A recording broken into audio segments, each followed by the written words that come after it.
mbokk yi njàqare ak tiis jeex na si suñu réew la solution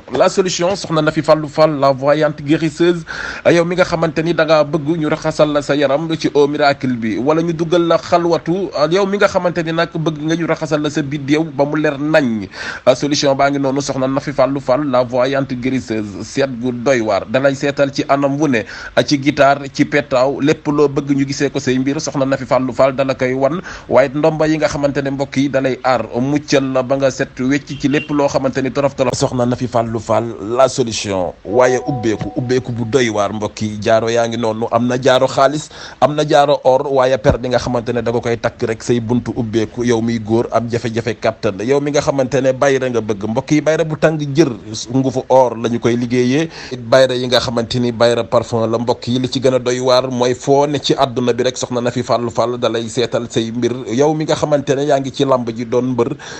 seet sil ki nga xamante ni moo di soxna Nafi Fallou Fall soxna Nafi Fallou Fall aka doy waar la voyante guérisseuse mbokk yi adresse baa ngi noonu cité Aline Sow. léegi nag beneen pexe bu nekk ci ginnaaw moom mooy lan mooy dañoo bëgg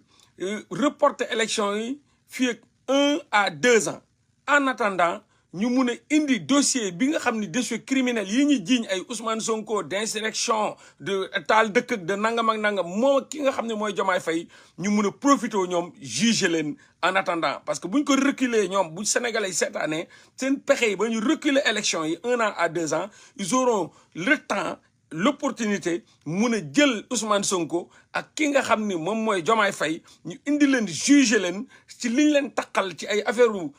nit yi dee ay mbiru dëkk bu tàkk ñu mun leen juger génne leen ci fichier yi électoral yi mais ba pare nag éliminer leen fii ak 10 ans à 20 ans duñ mun a voter parce que ay dossier criminel la ñoom dinañ am le temps pour mun ko teg pour juger leen di leen xamal ni loolu yëpp nag pour ngeen waajal seen bopp xam ni jamono jii ñuy wax ak yéen nii fii nga xam ni mooy assemblée nationale ña nga fay tëgg seen i pexe li nga xam ni waajal nañ ko waxtaanee nañ ko ba pare jël ay juge ki mel ni Cheikh Ndiaye jox ko 1 milliard à travers Farba Ngom démb ak ki nga xam ni mooy Cheikh Tidiane Coulibaly ku ci nekk recevoir nga 1 milliard de francs CFA ñuy dox pour mun a reporter élection présidentielle yi pour mun a dissoudre ni nga xam ne mooy conseil constitutionnel de faute grave ci li nga xam ne dañ ko def te waruñu ko def donc loolu noonu assemblée nationale juge ko mooy parce que benn ki nga xam ne mooy Karim Wade moom moo leen fa plainte te lu gaaw lañ ko def ba mun ko teg ba dajale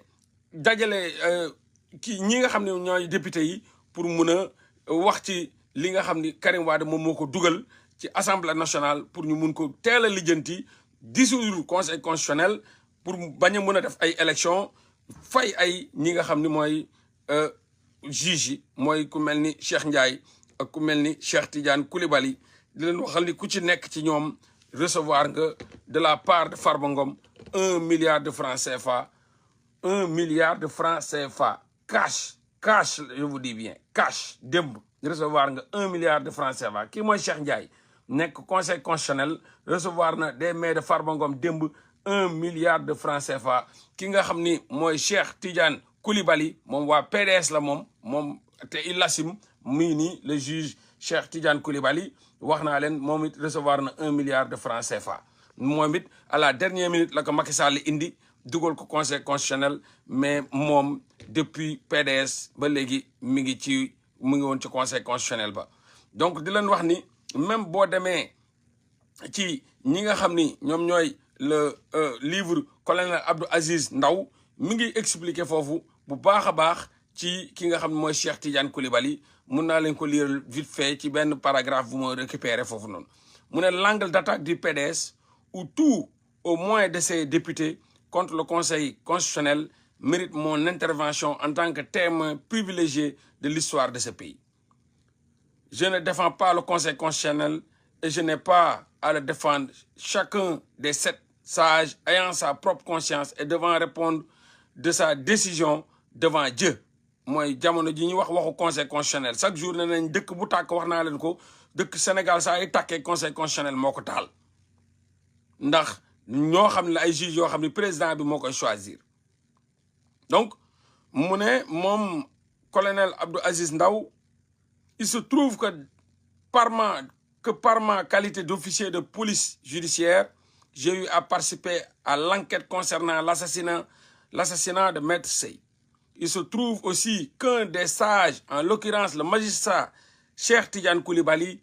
était à l'époque un des juges ayant intervenu dans cette affaire en sa qualité de président de la chambre d'accusation de la cour d'appel de Dakar, suite à des accusations de torture contre des personnes arrêtées par la gendarmerie lors de cette enquête, notamment le député Mody Sy et notamment la copine de Diakhaté, un des 4 prétendus assassins. J'ai été chargé avec le colonel Sidia Diédhiou, aujourd'hui colonel, de mener l'enquête sur ces faits par la chambre d'accusation. Cette enquête avait démontré que les seuls faits et personnes qui pouvaient lier la bande à Clédor au PDS, notamment la remise d'argent pour l'achat des armes par Mody Sy et une réunion entre la bande et certains responsables du PDS à Pout, dans un verger appartenant au père de la fille, avait été obtenue sur la base des tortures.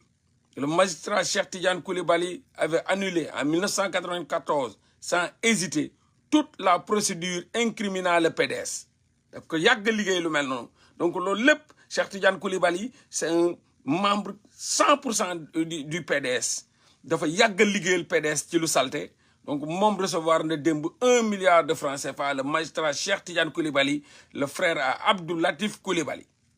qui avait annulé en 1994 bu ñuy rey maître Babacar Seye sans hésiter toute la procédure yoo xam dafa incriminer woon le PDS. bu ñu jàppoon ni bokkoon nañ ci ñi doon liggéey pour bokkoon nañ ci ñu éliminer maître Babacar Seye. moom Cheikh Tidiane Koulibaly moo effacé loolu ba mu set wecc. Donc le magistrat Cheikh Tidiane Koulibaly avait annulé en 1994 sans hésiter la procédure incriminant le PDS. Ce même juge, quelques années auparavant, avait relaxé Maître Wade dans une procédure sur la base de la liberté de culte. Donc bu ñu jàppee Abdoulaye Wade bi nga xam ni moom mës nañ ko jàpp moom libéré woon na ko. Ce même juge, quelques années auparavant, avait relaxé Maître Wade dans une procédure sur la base de la liberté de culte. Wade avait organisé des prières pour le départ de Diouf et avait été arrêté sur la voie publique pour attroupement et manifestation non autorisée. Donc bu mu ñëwee ci moom da ko libérer le plus rapidement possible. Accuser ce magistrat élu particulièrement est une hérésie et une atteinte grave à l'honneur d'un homme que je juge digne et courageux et conséquent. Il est le frère du ministre de Abdou Latif Koulibaly, qui était ministre. Il est le frère du ministre Abdou Latif Koulibaly. Et là, le conflit d'intérêts. Ce serait grave et triste de détruire sa réputation sur cette base. Donc pour wax ni leen rek ngeen fàttaliku ki nga xam ni mooy Cheikh Tidiane Koulibaly. Donc pa bi nga xam ni sale boulot rek lañ ko xamee, c'est un membre du PDS, recevoir na des mains de Farba Ngom 1 milliard de francs CFA. Donc ñii nag ñoom ñoo pare pour engager li nga xam ni mooy dossier bu salté bi ñu leen di bëgg a jiiñ bu leen Karim Wade jiiñ ñu jël jox ndam Karim Wade ci seen kaw. ñoom nangu nañ ko accepter ku ci nekk recevoir nga 1 milliard pour ñu accepter ni Karim Wade lim leen teg wala lim leen jiiñ ñoom ñoo ko def. En attendant ñu mun leen jël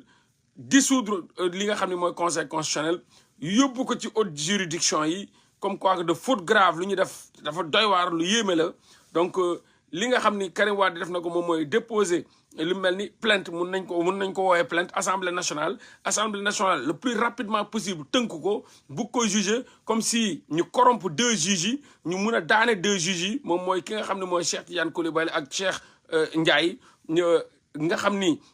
bu boobaa dañuy annuler le dossier de Karim Wade. bu ñu annuler le dossier de Karim Wade assemblée nationale mun a def benn fast track jamono ji ñu ngi koy juger nu mu gën a gaawee recours ñu ngi juger recours Karim Wade bi. Donc ñu mun a annuler le dossier de Karim Wade, convoquer 2 juges assemblée nationale wala cour suprême radier leen dissoudre conseil constitutionnel mun a bàyyi ba fii ak 6 mois 1 an à 2 ans le temps ñu génne les dossiers bu ñu woowee dossier criminel entre guillemets de Sonko et de Diomaye Faye pour mun ko juger pour mun